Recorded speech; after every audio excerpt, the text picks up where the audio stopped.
Parit besoj që i kanë. Pyetje, përse dështuan këta? Prej Kinfilmit, tradhtisë Kinfilmit, apo aftësisë së oficerëve të sigurimit të shtetit? Se ky është debati. Dhe unë po pyes tani një profesioniste dhe jo një nga këta që o ka qenë ishte oficeri i sigurimit ose ka një lidhje tjetër, se besoj ti e di që ky është një debat që s'ka nuk përfundon. Dhe është normale mos përfundoj përderisa ende kërkohet. Kinfilmi, nuk ka qenë vetëm Kinfilmi, faktikisht ato kanë qenë 4. Se vetëm Kinfilmi është më i famshëm. Po, ka qenë 4 veta, 4 e sigurimit, pardon. E shërbimit sekret britanik. Mi 6. Ashtu dhe.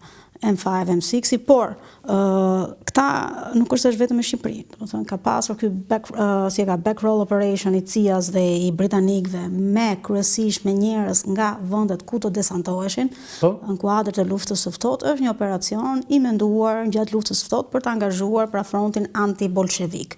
Dhe agjentura ruse, dhe shumë interesante dokumentet e agjenturës ruse që janë edhe në arkiv shtetit, sidomos korrespondenca me Metsheut në atë kohë, e jashtëzakonshme kur në një farë mënyrë i raportonte Enver Hoxhës mbi shërbimin sekret bolshevik rus në Tiranë, çdo gjë dijej. Domethënë çdo gjë, nuk e di nga filmi është më veçantë, katër e famshme e fare. Zoja Papa, sepse ky është një debat. Ju jeni duke thënë që Kinfilmi ishte ai për shkak informacionit. Jo vetëm Kinfilmi. Shumë burime informative. Jo vetëm Kinfilmi, se Kinfilmi është më i famshëm i flas pra. Janë shumë burime se janë edhe 3 tjerët që të dhënat e shërbimit sekret ka prishur një punë të jashtëzakonshme KGB që bëri që të dështonin operacionet e CIA-s. Po patjetër. Dhe të kapeshin nga parashuta sa binin ata, ti kapte sigurimin e shtetit. Po mendon se me teknologjinë e sigurimit të shtetit të Shqipërisë ishin kaq të aftë, kaq të zotë për të kapur desantët që zbrisnin në tokën shqiptare, në aparaturë, pra është një momentin që agjentura punon, ke pas prezencë këtu, nuk e mbaj mend tash numrin se kam parë në arkiv se sa kanë qenë rusë. Po, është një numër shumë e jep me Metsheut, nuk e mbaj mend se duhet të jem sakt, por unë kam dokumentet me Metsheut, disa biles, jo një, ku raporton mbi shifrat me emra filan Fisteku dhe shërbimet e tyre. Dhe i gjithë operacione, apo të tërë operacionet, të tëra tentativat janë zbuluar. Kinfilmi dhe shokët e vet, apo qoftë burime të tjera agjenturore, se nuk janë vetëm bolshevikët, pardon, rusët. Janë njësër agjentura që kanë operuar në kuadër të agjenturave brenda perdes hekur të lindjes Europës lindore, të cilat kanë ndihmuar dhe kanë bërë që ne të dukemi aq shumë të suksesshëm, faktikisht ishin të suksesshëm, por brenda kuadrit të luftës së ftohtë, përplasjes të themi tamam të ftohtë midis dy bllokeve. Dhe ky desantim nuk është thjesht për Enver Hoxhën, por është një lloj përplasje që kuptohet operacionale midis dy bllokeve. I ke syll si gazi degës, thoshin atëherë. Mos i bëj syll si gazi degës. Ky është gazi degës. Unë mbaj mend një rrëfim që më ka bërë në një nga këta të përndjekurit, ku thoshte sa herë në lagje shihja ose dëgjoja zhurmën, dridheshim. Këtu në Tiranë? Jo. Jo në Tiranë, në një nga këto, më tash, më duket se në një nga këto rrethet kur tregojnë këto konferencat dhe rrëfimet që kam dëgjuar. Sa vinte gazeterit? Domethënë, duke pas parasysh statusin social të tij i deklasuar, sa herë shikonte një gaz apo sa herë dëgjonte motorin, sepse edhe makinat kanë qenë të rralla. Në karroc kalonte me kuaj, po këto makinat në atë kohë dhe me këtë bëshin arrestimet? Po kryesisht jo vetëm me këtë, po ky ka qenë simboli i Ministrisë së Brendshme e Sigurimit të Shtetit. I degës brendshme. Vinte ky bënte gjëmën, ky arreston. Po në perceptim në përfiturimin e njerëzve po? Gazi degës. Ka qenë arma e sigurimit, pra një nga armët e sigurimit. Arma e dashur. Një ato levat e sigurimit. Po e dashur, shumë e dashur, se motorike byles. Shkretat, unë nuk e di fatet e tyre. Sa ata që të ndjekë, si mund të ishte, po vini me një makinë tjetër. Si tash janë si këto makinat e policisë që atëherë ka qenë shile. Tirana. Zonja Papa, Tirana, pa ti është bloku. Si u kryo bloku? Kryohet si bloku. S'është vetëm shpikje shqiptare, bloku. Nga u mor modeli? Nga Moska? Po nga Moska patjetër. Çfarë ishte bloku? Kremlini? Po, Kremlini miniaturë. Këtu ke në Sofje. Kremlini i Tiranës. Ke Kremlin në Tiranë, ke Kremlin në Sofje, ke Kremlin në Gjermaninë Lindore, në Berlin, patjetër. Madje shumë interesante se janë kthyer në zona turistike. Në qoftë se në Sofje deri në 63 me Krushovin këto filluan pak të hapen, Po. pra, po Berlini ka rezistuar me të drejtën, si pjesë, unë e di që ka rezistuar, harrova të shehemi si quhet, Berlinin lindor, dhe bloku. Po është interesante mënyra si u krijua bloku. Unë kam lexuar një rrëfim të Enver Hoxhës, kur ditët e para të themit të hyrjes në nëntor, me që jemi nëntor, të hyrjes së qeverisë përkohshme në Tiranë kanë banuar tek Hotel Dajti, te suitat e Hotel Dajtit. Derisa pastaj piketuan shtëpinë ku ai e vjetër të Enver Hoxhës, ku ishte italian të inxhinierit, po, dhe Belotin duket sigur ka pasur emrin, mos gaboj. Dhe pastaj bëri shtesën. Pastaj bëri shtesën sepse u zgjeru familja e tjerë. Por interesante thoshte aty shihja si xhadet e biles në një mbledhje, në një kështu takim që i erdhën këta të byros politike Enverit në shtëpi, shkelën në një si xhadet vjetër shumë të bukur, shkelën i tha Enverit se kjo është si xhadi është fshet Verlacit. Të shtëpi vet? Po. Do të thënë si xhat qëllimi i shtëpisë kryesor, ishte fshet Verlacit. Kolaboracionistin, po, më të pasurit të Shqipërisë. Shkelën i tha. Ka janë arkive dokumentat, unë i kam. Se interesante kjo. Kështu është bërë bloku. Pastaj filluan. Po Shevqeti ishte kolaboracionist? Po ishte, pse jo? Ishte. Se kam frikë të them patjetër që ishte kryeministri i Shqipërisë, fashiste, i pushtimit fashist, kolaboracionist ishte. Tani na thoj diçka tjetër për bllokun. Në fakt është edhe një element tjetër, se edhe bloku kishim dhe një blok në rast lufte në Çorovod, besoj e di këtë fakt. Pjesa e bunkerëve.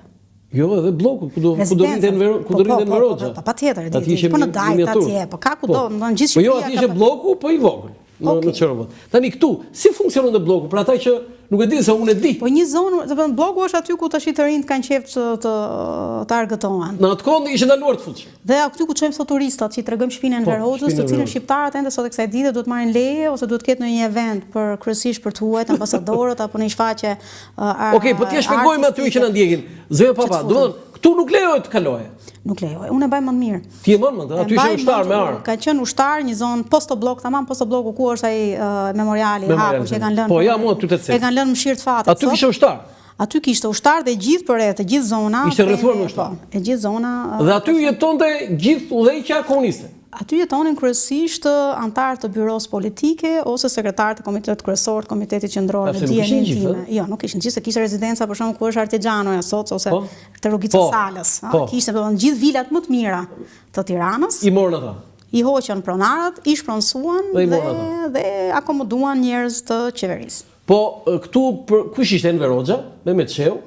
Po Ramiz Alia, Hysni Ka, po gjithë Jo, Kadriazbiu nuk ishte këtu. Nuk e di Kadriazbiun, nuk e di as Beqir Ballukun as Kadri Azbiun, ndoshta kanë qenë jashtë, por këta kanë qenë ministra. Nuk e di.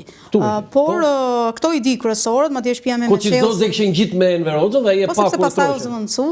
Por Mehmet Sheu është akoma rezidenca qeveritare që përdoret për këto takimet. Atje ndodhi ngjarja e famshme. Dhe po ngjarje e famshme. Mehmetin e vran apo vrau veten? Apo i vran veten? Po i vran veten, thoi, ka thënë birin duket se bashkime. Nësa unë, zonja Papa, profesoresh Papa, te libri im 100 vrasjet, e kam vrasje dhe nuk kam dyshime, unë kam bindje. Vërtet? Po. Po ajo letra e Mehmetit? Ajo është kështu, hetimet vazhdojnë, sepse ka një fakt shumë thjesht, se po duke sikur po merrni ju tani një intervistë. Aty ka dy ekspertiza. Një i balistikës dhe një mjekut. Unë kam intervistuar të dy person. Dhe mjekun, jam i vetmi, Fatos Ariton, mjeku. Tani, përveç se Fatos Aritos ju ndalua që të bënte autopsin, ai ka bërë autopsin të Enver Hoxhës, të Fiqeretit, i ka bërë ai. Ktu ju ndalua. Si janë vrarë ose si janë vetë vrarë, si Enveri vdiq natyrale dhe Fiqereti natyrale nga mizera. Ka bërë dhe të tjerëve, tani, këtë të balistikës e ka bërë Serfim Ftari. Ai thot me dorën e majt. Ky shkon me dorën e djathtë. E ka vënë përpara unë aty. Dhe ai thot duhet të jetë gabim shtypi. Tani pyetja ime është, këtu mund të pyesim ty. A ekzistonte që pikërisht në qyrjen e kufomës dhe të vendit të ngjarjes mund të kishte një gabim shtypi? Po më këto, po a ka rëndësi të madhe? E vran apo për një historian nuk ka rëndësi, për mua. Jo, sepse nuk është i vetmi që është vetë vrarë në Shqipëri, dhe jo vetëm Shqipëri, në të gjithë, më të gjithë pjesën dhe Nako Spiro. Omeni Shani.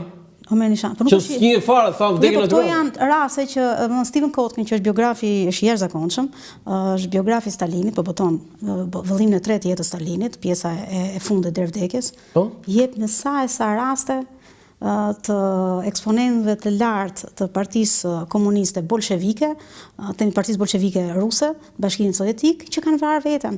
Do të thënë momentin që kanë devijuar nga linja e partisë, të themi, dhe ajo bindja për partinë, për vijën e drejtë, ndoshta edhe zhgënjimin ndaj liderit, ndaj udhëheqësit, futet këtu pastaj edhe pjesa e kultit të udhëheqësit, i ka çuar o drejt vetvrasjes ose i kanë vrarë dhe i kanë paraqitur si vetvrasje. Dhe pyetja është, a ka ndonjë rëndësi? E vranë momenti që ai ishte një enverist, ai ishte një komunist, ishte bolshevik, domethënë në atë bindjen e vet për të sistemit, ka ndërtuar sistemin dhe ka mbajtur sistemin. Foto tjetër.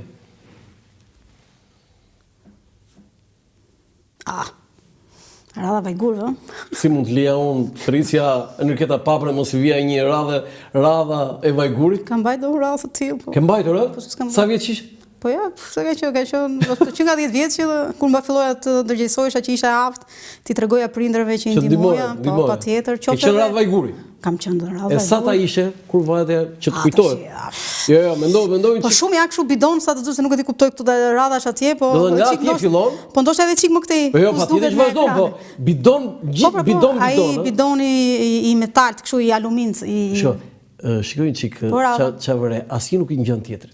Po sepse çanta ose kishin vënë ndonjë, edhe kur ishin të ngjashëm, kishin vënë ndonjë emblema, ndonjë shenja, ndonjë të Jo, për shkak asnjë si s'është ngjan. Kjo është njësoj si kariget në mort. Unë them studentëve të mi, të bëj lëndën historia dhe memoria, dhe kujtesa, vizuale qoftë, kur kishte raste fatkeqësisht në shkallë të pallatit. Dhe merrshin tashi, vinin komshinët, filxhante kafes dhe këto kariget. Unë mbaj mend kariget. Vinin dhe mbrapa ishte emri i Timati, quaj Kristofor, dhe mbrapa ishte emri i babit, sepse kishte aq shumë karige të njëjta, kjo lloj njeksimi, parafabrikimi. Unifikimi. Thot Max Velo, parafabrikimi i jetës, domethënë si ato pallatet parafabrikate, ti kishe kudo dhe në shtëpi njësoj mobiljet o rendit. Dhe kishe shtuar emrin ju. Po edhe ne. Dhe këtu bidonët e kishin nga një flas veçanti për të kuptuar se bidoni i Enriquetës apo një etiket. Po. Radha ishte simbolika e nivelit